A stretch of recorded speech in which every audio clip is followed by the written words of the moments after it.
soy Damián Pieroni, soy uno de los docentes de la cátedra de kinesiterapia, y en este video, que lo hice con varios propósitos, quiero compartirles una forma que ustedes tienen para poder ir ganando tiempo en la práctica de las técnicas que les vamos enseñando en kinesiterapia, ya sea goniometría, valoración muscular, movilizaciones pasivas, movilizaciones activas y demás. También les puede servir esto para lo que es las prácticas de otras materias, como por ejemplo semiología, en donde hay muchas cuestiones que no están pudiendo realizar porque no se están pudiendo encontrar en las aulas con los docentes y con sus compañeros. Entonces hay muchos de ustedes que tienen con quién practicar y muchos de ustedes que no tienen con quién practicar.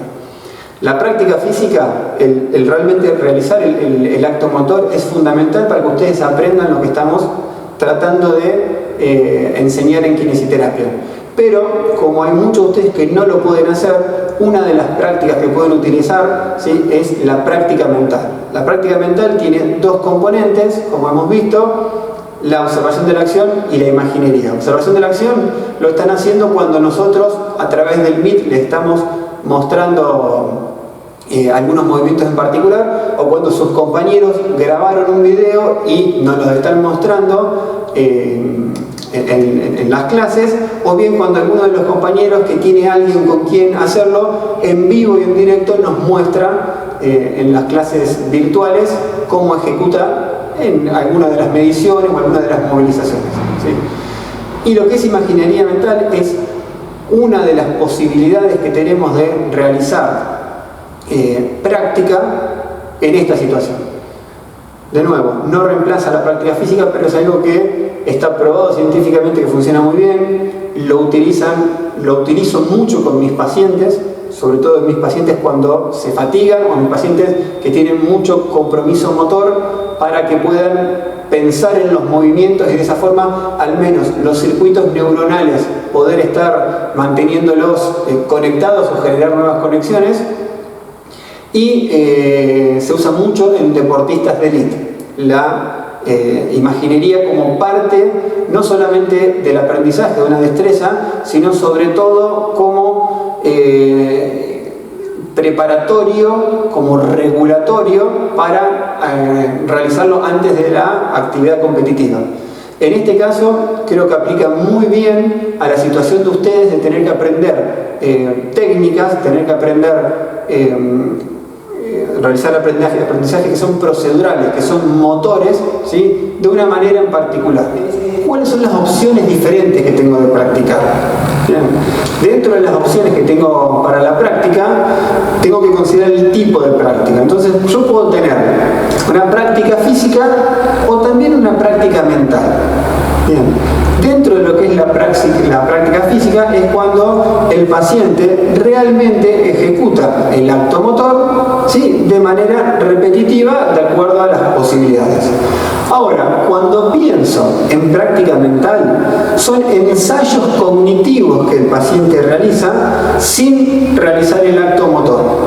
Bien, entonces yo cuando pienso en práctica tengo que pensar en que, inclusive en práctica para aprendizaje motor, tengo que pensar en que el paciente ejecute un movimiento en particular o un grupo de movimientos en particular, una tarea en particular, o bien que piense en alguno de los elementos constituyentes de esta actividad en particular. Bien. Ahora, también lo que puedo hacer es combinar ambos, en donde tengo momentos de práctica que voy a combinar elementos físicos, la ejecución real de la actividad, con elementos mentales. Bien. Y es interesante considerar que cuando yo les hablo de práctica física, todos aceptamos que la práctica física es una práctica que te lleva al aprendizaje. Pero cuando yo hablo de pensar en la actividad motora, es más difícil que uno automáticamente incorpore la idea de que es también una posibilidad de practicar y por lo tanto una posibilidad de aprender. Algo interesante a considerar es que tenemos diferentes pacientes y de acuerdo a las condiciones del paciente se van a ver beneficiados más con uno u otro tipo de práctica. Así yo tengo pacientes que están limitados para realizar la práctica física porque están muy débiles, porque tienen problemas cardiovasculares y no pueden practicar 200 repeticiones de la misma actividad porque se cansan mucho antes y tienen un problema, por ejemplo, cardiovascular, que es un factor limitante para la práctica. Estos pacientes se pueden ver muy bien beneficiados con la práctica mental. Pacientes débiles que se cansan rápido, pacientes que se ven muy beneficiados con la práctica mental. Por otro lado, tengo pacientes que tienen mucha dificultad de los cognitivos, entonces con estos pacientes que tienen tanta dificultad cognitiva no puedo plantear como elemento de práctica la práctica mental. Para realizar práctica mental necesito elementos cognitivos muy importantes para que realmente sea efectiva. La combinación entre las dos es una muy buena idea y es algo que yo tengo o que he incorporado cada vez más en mi tratamiento cuando quería considerar el elemento fatiga, por ejemplo, dentro de la sesión de tratamiento, que les conté que era un elemento que a mí me costaba mucho manejar. Una de las formas de manejarlo fue intercambiando y haciendo interactuar estos dos tipos de prácticas.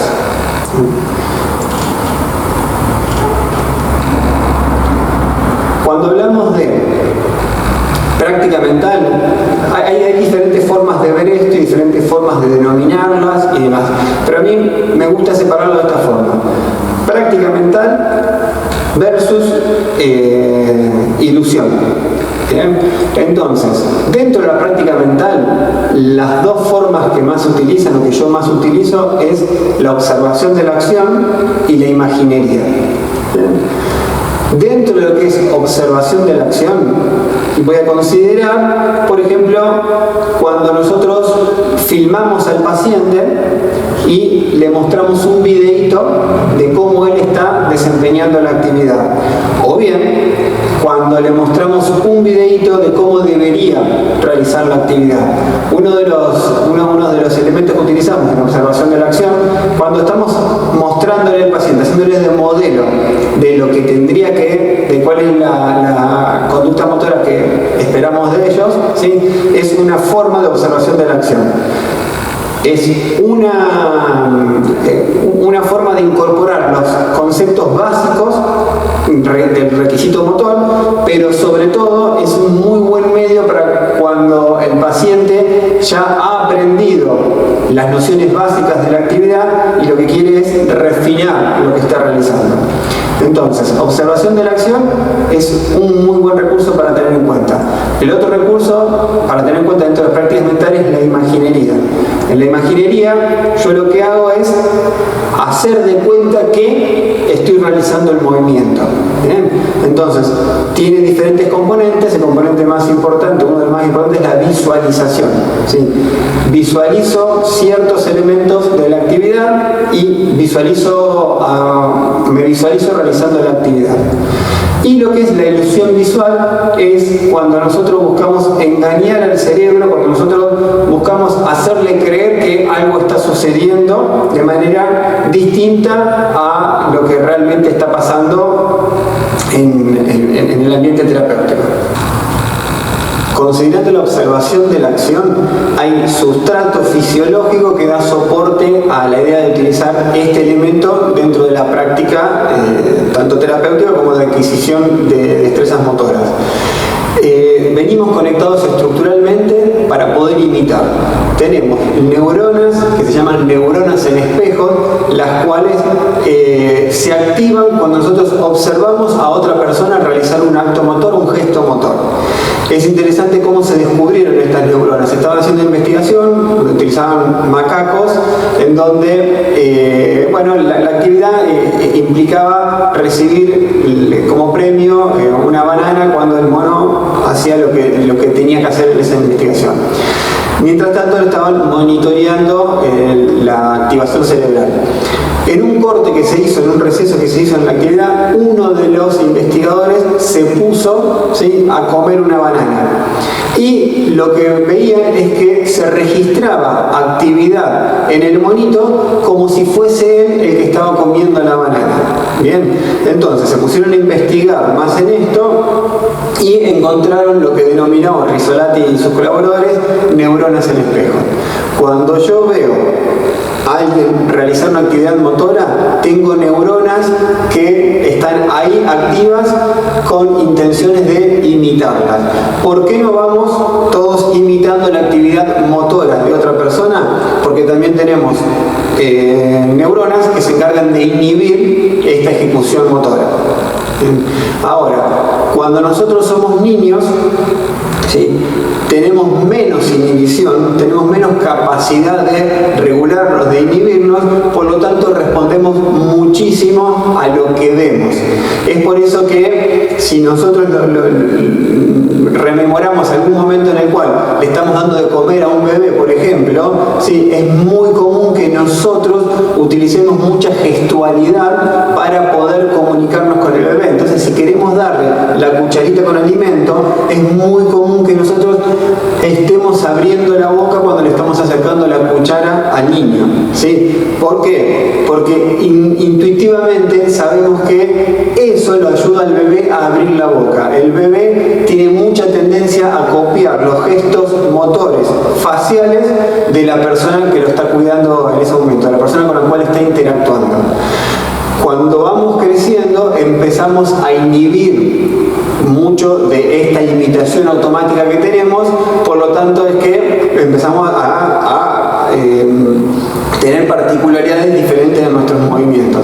Pero es interesante considerar estos principios cuando hablamos de la forma de mejorar la capacidad de aprendizaje de nuestros pacientes, y decimos que en los niños es muy importante que nosotros hagamos de modelo, que nosotros le mostremos a los pacientes una conducta motora o cómo necesita ejecutar un patrón de movimiento, porque tenemos neuronas que están ahí listas para observar lo que estamos diciendo y poder llevarlo a la práctica.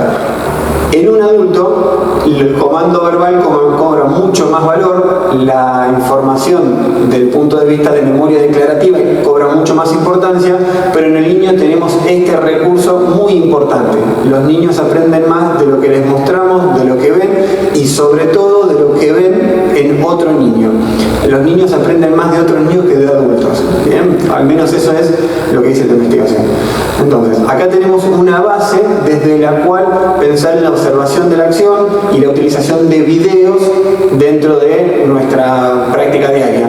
Videos no solamente de otras personas ejecutando la actividad, sino videos del mismo paciente realizando la actividad para que pueda observarse, y eso lo usamos como un facilitador para la detección del error, y además para, si podemos estimular estas neuronas en espejo, el paciente puede copiar una conducta motora e ir mejorándola.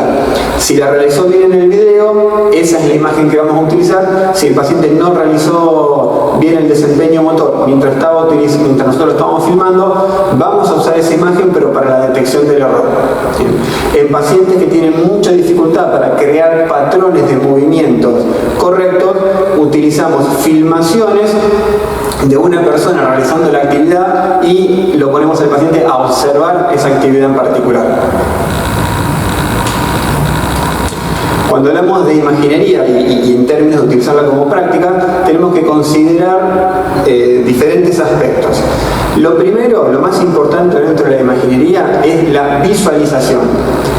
La visualización se puede hacer o con ojos abiertos o con ojos cerrados, pero la idea es la representación visual que vamos generando de los elementos que vamos a utilizar en la actividad, así como de nosotros mismos realizando la actividad.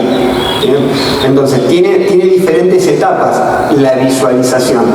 Y cuando hablamos de visualización, lo primero que le enseñamos al paciente es a que pueda observar los objetos que tiene que utilizar dentro de la tarea que está propuesta, ¿sí? Que cierre los ojos, por ejemplo, y que rememore, ¿sí?, mentalmente, ¿sí?, todas las características del objeto que tiene que utilizar o todas las características de la disposición de los diferentes objetos que tiene que utilizar. ¿Sí? Tamaño, color. Cuanto más vivido y más detalles se le ponga a la representación visual, a la visualización que hace el paciente, mejor es. No cualquier persona es apta para hacer imaginería, porque si cognitivamente son muy distráctiles y pierden mucho la atención, no se pueden focalizar en los elementos que tiene esta práctica en particular. Ahora, una vez que el paciente puede rememorar visualmente los objetos, ¿sí?, a eso se le pone una segunda etapa en donde ya vamos a poner los elementos motores de la actividad. O sea, qué es lo que el paciente hace con esos objetos, cómo es el desplazamiento, cuál es el patrón, cuál es el dibujo que tiene que hacer el miembro superior en el aire, por ejemplo, para tomar un objeto en particular. ¿Bien? Eso se va practicando de a poco con el paciente. No es que automáticamente le decimos al paciente, bueno, imagínate que estás agarrando la jarra y estás sirviendo en el vaso. No, primero el paciente tiene que visualizar la jarra, visualizar el mango de la jarra, visualizar el vaso en el cual va a servir, visualizar tamaños, distancias. Después se tiene que visualizar a sí mismo desplazando sus extremidades para poder tomar la jarra, para poder tomar el vaso. Y cuantos más elementos de la tarea el paciente pueda visualizar, más rico va a ser esto. Si consideramos el aprendizaje, como venimos diciendo en el curso, que es pluri o multimodal, ¿sí?, es muy interesante que a esta visualización se le agreguen condimentos desde otras sensaciones. Entonces, que el paciente empieza a pensar en olores, ¿sí?, que el paciente empiece a pensar en texturas que tiene los diferentes elementos que está utilizando. ¿Bien? Entonces, olores, texturas, junto a la representación visual, son elementos que van a hacer que sea más vívido el recuerdo que el paciente va a poder generar. Sabemos que el aprendizaje es asociativo, no se aprende una sola modalidad sensorial, sino varias juntas. Entonces, para que la imaginería mental funcione mejor, necesitamos esta multisensorialidad metida en juego. ¿Bien? Si yo esto aplica muy bien, ¿sí?, a cuando nosotros queremos aprender una técnica de trabajo. Por ejemplo, si yo quiero trabajar con mis pacientes para poder facilitar cierto movimiento, ¿sí?, es una técnica que es muy útil para nosotros también. Con mis pacientes, ¿cómo lo trabajo a esto? Muchas veces metido, ¿sí?, en los tiempos de descanso de la práctica física. Entonces, mientras hacemos la práctica física y el paciente veo que el desempeño empieza a desmejorar, es un buen momento para descansar, pero o bien puedo seguir con práctica física estimulando otros grupos musculares, ¿sí?, en cuanto a activación. Si estoy haciendo una actividad que requiere activación de deltoides, fibras medias y deltoides laterales, tal vez pase a una activación que requiera más bíceps o codo con muñeca, pero cambie el foco de la actividad. O bien puedo seguir reforzando el mismo patrón de movimiento, pero ya no físicamente con la ejecución motora, sino con la práctica mental. Entonces, en más de una situación me ha pasado estar trabajando, por ejemplo, alcances con los pacientes, que empiece a desmejorar el desempeño, entonces decirle descansar. Pero mientras descansar, ojos cerrados y pensar con los pasos que hemos hablado de la visualización, pero pensar en que estás agarrando el objeto al cual estábamos practicando el alcance, ¿sí? Entonces, práctica física, el descanso sigue con práctica mental, con imaginería, por ejemplo, y después de un tiempito, bueno, ahora al acto motor nuevamente. ¿Bien? No es que hago una práctica o la otra práctica. En términos de investigación, lo que se suele hacer es pacientes que hacen práctica física, pacientes que hacen práctica mental, pacientes que hacen las dos prácticas y pacientes que no hacen nada. Bien, lo que se ha determinado es que los que siempre tienen mejor resultado son los que pueden llegar a la práctica física. Bien, los que refuerzan con práctica mental tienen muy buenos resultados, los que hacen solamente práctica mental no tienen tan buen resultado como los que incluyen práctica física, pero tienen mejor resultado que los que no practican de ninguna forma. ¿Bien? Entonces es un recurso interesante para considerar, y tal vez lo podemos considerar en pacientes que cognitivamente y sensorialmente tienen buenas capacidades, pero no motrizmente, como práctica para el hogar inclusive. Siempre este tipo de práctica es muy importante, primero, hacerla en el consultorio o en un ambiente muy controlado, en el cual yo pueda guiarlo mucho al paciente para después establecer una práctica de aprendizaje más libre. Y el otro aspecto es la forma en la cual voy a hacer esta imaginería, en donde puedo considerarla de manera intrínseca o interna, o de manera extrínseca o externa. Entonces el paciente puede imaginarse que él está realizando el acto motor, sí, focalizándose de la manera en la cual realmente podría verlo y sentirlo, que es en primera persona, o el paciente puede realizar la imaginería, ¿sí?, posicionándose externamente, imaginándose a él en tercera persona realizando la actividad. Las dos son formas, sería como una observación de la acción imaginada, ¿sí? Las dos son formas de realizarlo. Yo en general utilizo observación de la acción por un lado, como idea de tercera persona, y cuando trabajo la imaginería mental con mis pacientes la trabajo siempre en primera persona.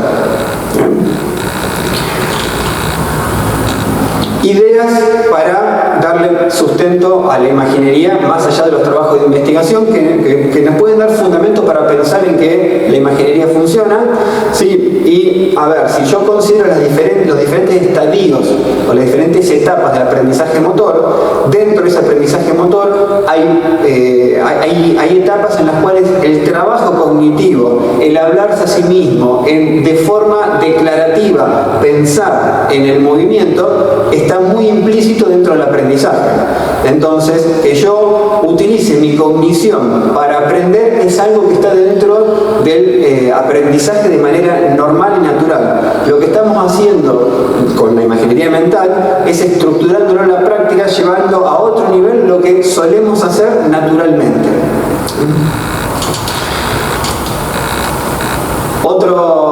Otro elemento que le da sustento a esto es que los circuitos neuronales que se activan durante el movimiento versus los circuitos neuronales que se activan cuando yo me estoy imaginando que realizo el movimiento son muy similares. Bien. ¿Se acuerdan? Neuronas en espejo, observo la acción y hay neuronas que se activan. Bueno, cuando yo pienso en la acción, cuando yo realizo imaginería con la visualización, ¿sí?, también se activan circuitos neuronales en donde la activación es bastante similar a la activación en el momento en el que yo realmente realizo la práctica física. Es interesante este dato para considerar si yo pienso en conexiones neuronales. Hay aspectos de lo procedural que no lo vamos a poder incorporar, no lo vamos a aprender de esta manera. Por eso es que no reemplaza la práctica física. Bien.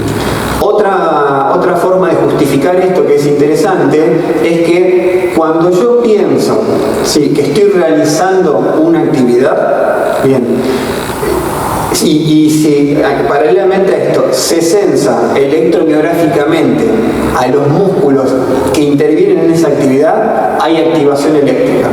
A ver, si yo pienso en una actividad que implica flexionar el codo, ¿sí?, va a haber registro electromiográfico a nivel de bíceps, ¿sí? No va a haber movimiento, porque yo no estoy queriendo generar movimiento, pero igualmente el músculo va a generar actividad eléctrica.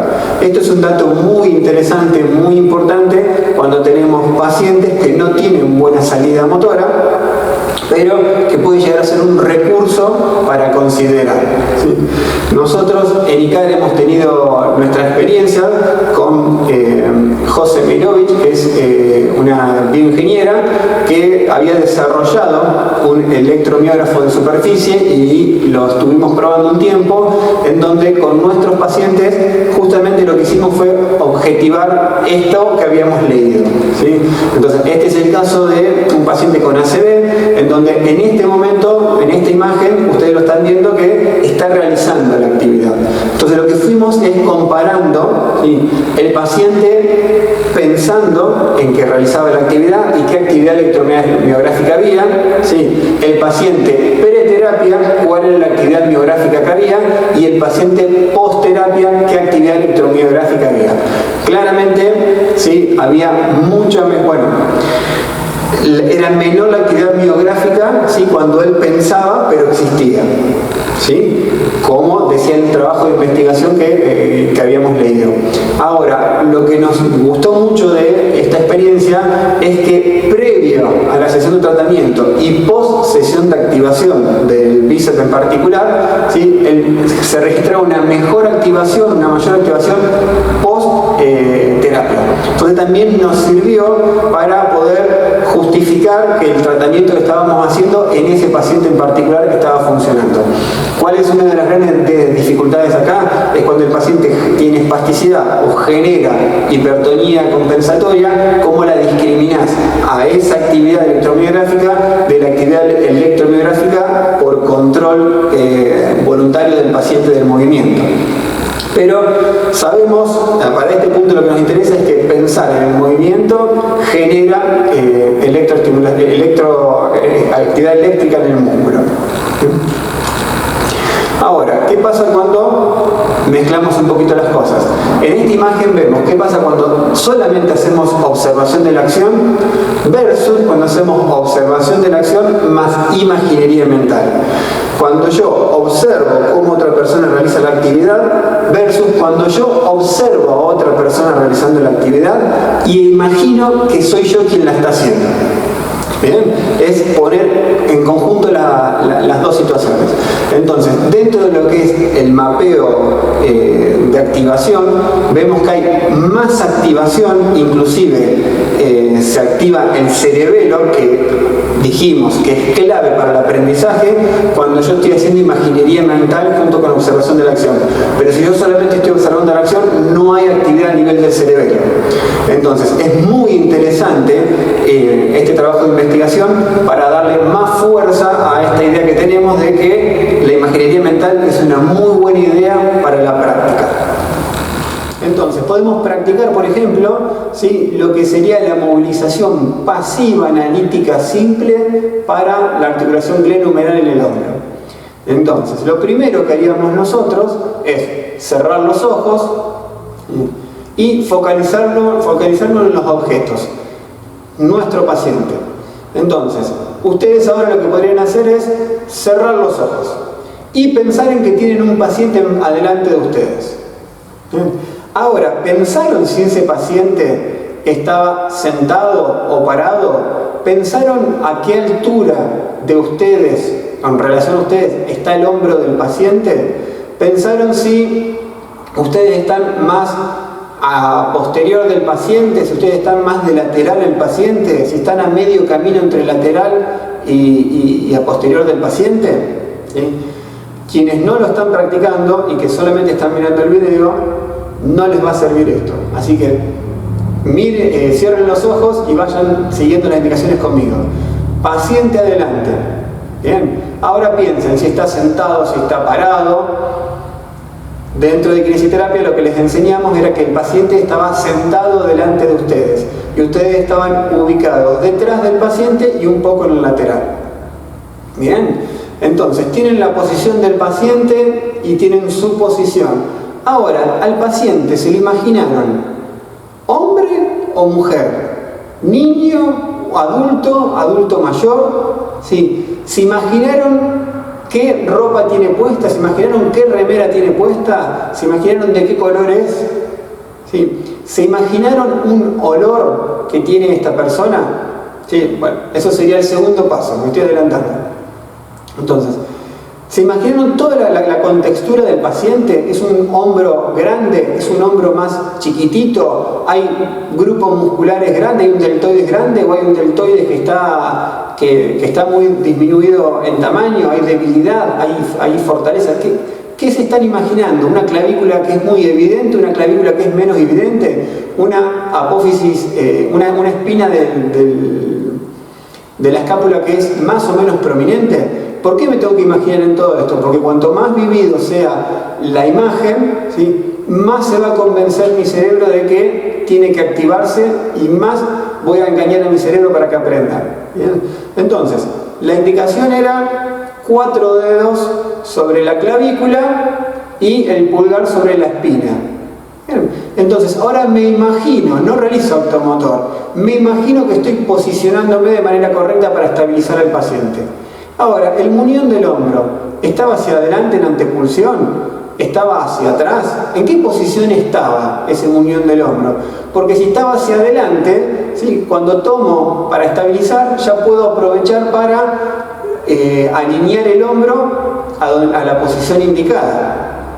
Ahora, voy a pensar, sí, en los olores, en los ruidos, y puedo pensar en algunos elementos del ambiente que me está rodeando. Si bien voy a focalizar en el gesto motor de los movimientos que le voy a imprimir al paciente, también, cuanto más idea tenga del paciente y del entorno, más mi cerebro se convence de que tiene que activarse.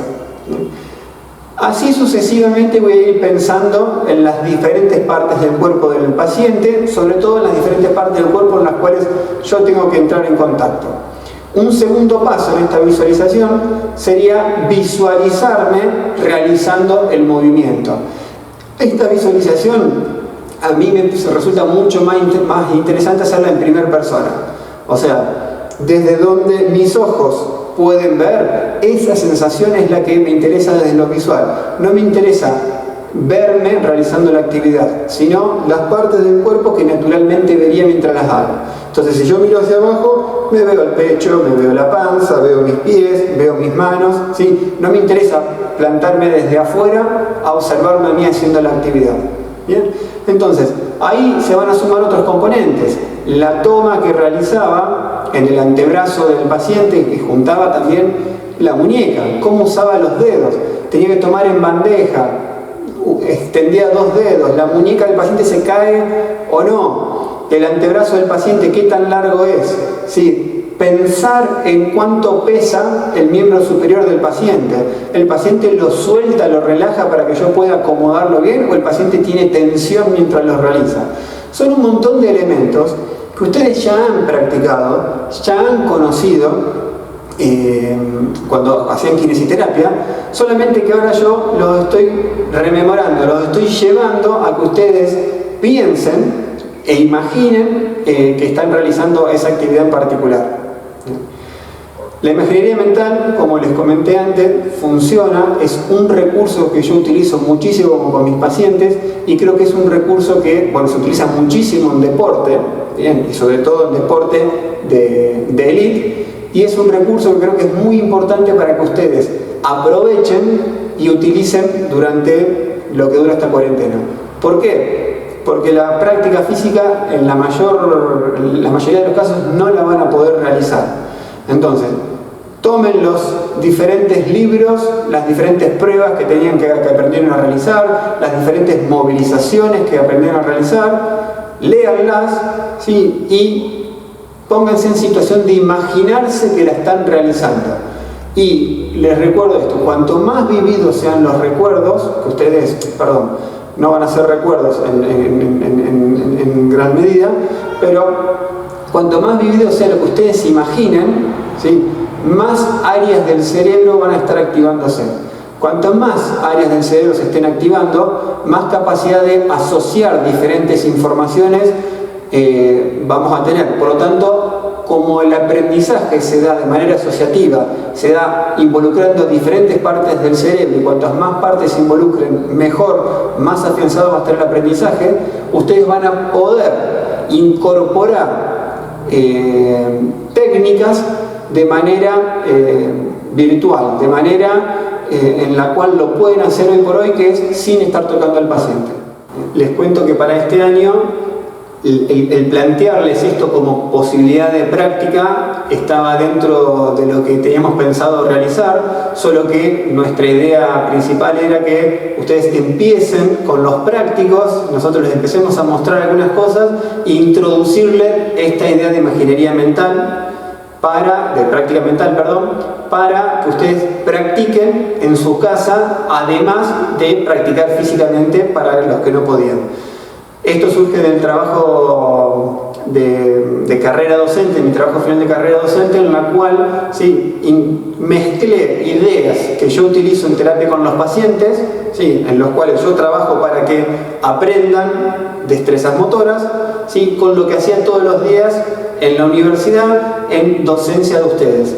Sí, que en kinesiterapia, en la parte práctica, además de todas las cuestiones de conceptos que ustedes tienen que aprender, dentro de lo que tienen que aprender son conceptos procedurales de cómo realizar destrezas motoras. Por lo tanto, el aprendizaje motor también se da en el aprendizaje de una de las técnicas que ustedes necesitan aprender para ir desarrollando sus conceptos, sus conocimientos en el resto de la materia y en el resto de su carrera profesional.